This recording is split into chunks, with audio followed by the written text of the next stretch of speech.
ബ്ലാത്തൂർ ടൗണിൽ തെരുവുനായ ശല്യം അതിരൂക്ഷമായി തുടരുകയാണ്. ചൊവ്വാഴ്ച ടൗണിലും പരിസരങ്ങളിലുമായി നടന്ന നായയുടെ ആക്രമണത്തിൽ ഒരു കുട്ടി ഉൾപ്പെടെ നിരവധി പേർക്ക് പരിക്കേറ്റു. പരിക്കേറ്റവർ പരിയാരം ആശുപത്രിയിലാണ് ചികിത്സ തേടിയത്. തെരുവുനായയെ ഭയന്ന് പുറത്തിറങ്ങാൻ സാധിക്കാത്ത സാഹചര്യത്തിലാണ് പ്രദേശത്തുകാർ. തെരുവുനായയെ നിയന്ത്രിക്കാൻ അധികൃതരുടെ ഭാഗത്തുനിന്ന് ശക്തമായ നടപടി ഉണ്ടാകണമെന്നാണ് ആവശ്യം ഉയരുന്നത്. പരിക്കേറ്റവരെ പഞ്ചായത്ത് അധികൃതർ വീടുകളിലെത്തി സന്ദർശിക്കുകയും ചെയ്തു.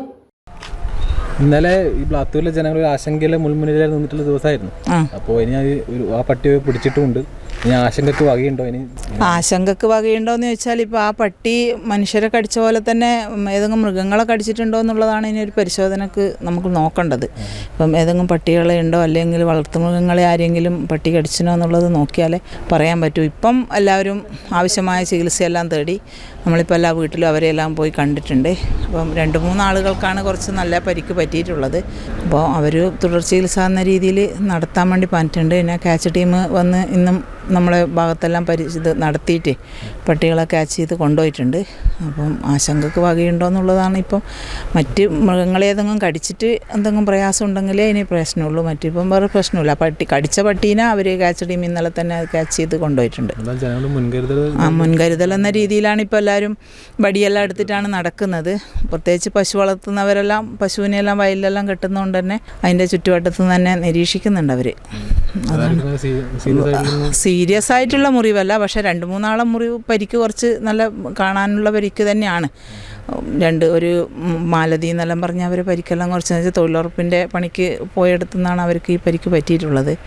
അതേപോലെ ഒരു നാരായണേട്ടൻ, അതുപോലെ അശോകൻ, ഗോപാലകൃഷ്ണൻ എന്നെല്ലാം പറയുന്നവരെ പരിക്ക് കുറച്ച് കാണാനുള്ള പരിക്കാണ്. അങ്ങനെ മറ്റുള്ളവരതെല്ലാം കടിച്ചെങ്കിലും വലിയ പ്രയാസമില്ല. പക്ഷേ ഇവരതൊരു മുറിവും കൂടി ഉള്ളതുകൊണ്ട് അത് ഉണങ്ങാൻ കുറച്ച് സമയം പിടിക്കുമോ എന്നുള്ളതാണ് ഇപ്പം ഒരു പ്രയാസം ഉണ്ടാക്കുന്നത്. ഏകദേശം നമ്മൾ ഇപ്പം IT-യിലെ ഒരു കുട്ടി ഉൾപ്പെടെ ഒരു 10-11 ആളെ ആണ് പറഞ്ഞിട്ടുള്ളത്. നമ്മളിപ്പോൾ എല്ലാവരുടെ അടുത്തും പോയി. അപ്പോൾ 2 കുട്ടികളിപ്പം IT-യിലെ കുട്ടി റെസ്റ്റിലാണ് വീട്ടിൽ. വലിയ പരിക്കില്ലെങ്കിലും ഡോക്ടർ പറഞ്ഞതുകൊണ്ട് റെസ്റ്റിലാണ്. വേറൊരു കുട്ടിയുള്ളത് ഇപ്പം ക്ലാസ്സിന് പോയിട്ടുണ്ട്. വലിയ പ്രശ്നമില്ല എന്നുള്ളതാണ് അവരെ വീട്ടുകാരുമായിട്ട് സംസാരിച്ചവരെ നമ്മളോട് പറഞ്ഞിട്ടുള്ളത്. വല്ലാത്തൊരു പേടിപ്പെടുത്തുന്ന ഒരു ആശങ്കയായിരുന്നു ഇന്നലെ ഉണ്ടായിരുന്നത്. അതിപ്പം പറയാണ്ടിരിക്കാൻ പറ്റില്ല. രാവിലെ മുതലേ അത് നാട് നിറയും പരക്കപ്പാഞ്ഞ് ആളുകളെ കടിക്കുന്ന ഒരവസ്ഥ. ഒരു മരണം ഇവിടെ അടുത്ത് നടന്ന വീട്ടിലേക്ക് എല്ലാവരും പോയ ആ ഒരു സമയത്താണ്, ആ വീട്ടിൽ നിന്ന് മരിച്ച വീട്ടിൽ നിന്ന് തിരിച്ചു പോകുന്ന സമയത്താണ് എല്ലാവരെയും പട്ടി കടിക്കുന്ന ഒരവസ്ഥ ഉണ്ടായത്. അതുകൊണ്ടാണ് ഇത്രയും ഭീകരമായിപ്പോയത്. ആളെ എണ്ണം കൂടിപ്പോയത് എന്നാണ് മനസ്സിലാക്കാൻ സാധിച്ചത്. ആ മരിച്ച വീട്ടിൽ നിന്ന് തിരിച്ചു പോകുമ്പം കൂട്ടത്തോടെ ആളുകൾ പോകുന്നൊരവസ്ഥയിലാണ് ഈ ഒരു അവസ്ഥ ഉണ്ടായിട്ടുള്ളത്.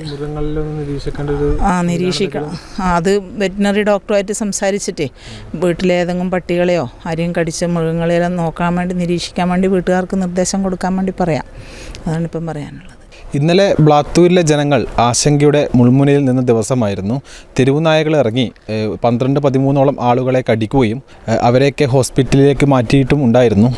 ഇതിൽ ഏറ്റവും കൂടുതൽ ആശങ്ക നിലനിൽക്കുന്നത് ഒരുപാട് പേര് ഈ റോഡിൽ കാണുന്ന എല്ലാവരെയും കടിക്കുന്നു എന്നതാണ്, ആളുകളുടെ പിറകെ പോകുന്നു എന്നതാണ് ഇതിൽ ഏറ്റവും പ്രധാനപ്പെട്ട കാര്യമായിട്ട് കാണാൻ സാധിക്കുന്നത്. ആ തെരുവുനായയെ ഇന്നലെ തന്നെ പിടിക്കുകയുണ്ടായിരുന്നു. പക്ഷേ ഇപ്പോൾ നിലനിൽക്കുന്ന ഒരു ആശങ്ക എന്ന് വിചാരിച്ചാൽ ആ തെരുവുനായ വേറെ മൃഗങ്ങളെ കടിക്കുകയും ചെയ്തിട്ടുണ്ട് എന്ന രീതിയിലും നാട്ടുകാർ പറയുന്നുണ്ട്. അപ്പം ആ രീതിയിൽ പോയാൽ അവർക്കും ഇതേ രീതിയിൽ പ്രശ്നമുണ്ടായാൽ വീണ്ടും ഒരു ആശങ്ക നിലനിൽക്കുന്ന രീതിയിൽ പ്രശ്നമായി മാറും എന്നതാണ് ഇവർ ചൂണ്ടിക്കാണിക്കുന്നത്.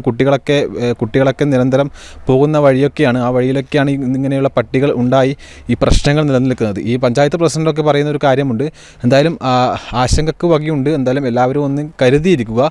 പുറത്തൊക്കെ ഇറങ്ങുമ്പോൾ വടിയൊക്കെ എടുത്തിട്ടാണ് ആളുകൾ ഇറങ്ങുന്നത്. എന്തെങ്കിലും കയ്യിൽ ഉണ്ടാവും. അതിനെ പ്രതിരോധിക്കാൻ വേണ്ടി എന്തെങ്കിലും കയ്യിൽ കരുതിയിട്ടാണ് പുറത്തിറങ്ങുന്നത്. അത്രയും ആശങ്ക ഇപ്പോൾ ഇവിടെ നിലനിൽക്കുന്നുണ്ട്. എടുത്തു പറയാനുള്ള കാര്യം എന്ന് വിചാരിച്ചാൽ ഈ 12-13 പേരെയും കടിച്ചവരിൽ 2-3 ആളുകൾക്ക് മാത്രമാണ് കുറച്ച് കാര്യമായിട്ട് പരിക്ക് പറ്റിയിട്ടുള്ളത്. ബാക്കിയൊക്കെ നിസ്സാര പരിക്കാണ്. എന്തായാലും ഈ ഒരു പട്ടി കടിച്ചാൽ ആ പട്ടിക്ക് പേവിഷബാധ ഉണ്ടോ എന്നൊക്കെ സ്ഥിരീകരിച്ചിട്ടില്ല. എന്തായാലും അത് സ്ഥിരീകരിക്കുന്ന രീതിയിലൊക്കെ കാര്യങ്ങൾ നടക്കുന്നുണ്ട്. എന്തായാലും ബാക്കി മൃഗങ്ങളെയൊക്കെ കടിച്ചിട്ടുമുണ്ട്. എന്തായാലും ആ രീതിയിലും അവരെയൊക്കെ ആ മൃഗങ്ങളെയും കൂടി ഒന്ന് പരിശോധിച്ചിട്ട് മാത്രമാണ് ഇനി പുറത്തേക്ക് വിടുകയുള്ളൂ എന്ന രീതിയിലാണ് പഞ്ചായത്ത് പ്രസിഡന്റ് അടക്കം പറഞ്ഞിട്ടുള്ളത്. എന്തായാലും ആളുകളൊക്കെ ബ്ലാത്തൂരിലെ ജനങ്ങളൊക്കെ ഒന്ന് കരുതിയിരിക്കുക. ഈ 2-3 ദിവസമെങ്കിലും ഈ ഒരു ആശങ്കക്ക് വകയുണ്ടാകും എന്ന രീതിയിലാണ് അറിയാൻ സാധിച്ചിട്ടുള്ളത്. ബാക്കി മൃഗങ്ങളെയൊന്നും അറിയില്ല, അവരൊക്കെ കടിച്ചിട്ടില്ലേ എന്ന രീതിയിലൊന്നും അറിയാൻ സാധിച്ചിട്ടില്ല. എന്തായാലും ജനങ്ങൾ, ഇവിടുത്തെ ജനങ്ങൾ, ബ്ലാത്തൂരിലെ ജനങ്ങൾ ഒന്ന് കരുതിയിരിക്കുന്നത് ഏറ്റവും നല്ലൊരു കാര്യമായിട്ടാണ് കാണാൻ സാധിക്കുന്നത്. ക്യാമറ പേഴ്സൺ ജിഷ്ണുവിനൊപ്പം അതുൽ ബ്ലാത്തൂർ, ഏജനറ്റ്.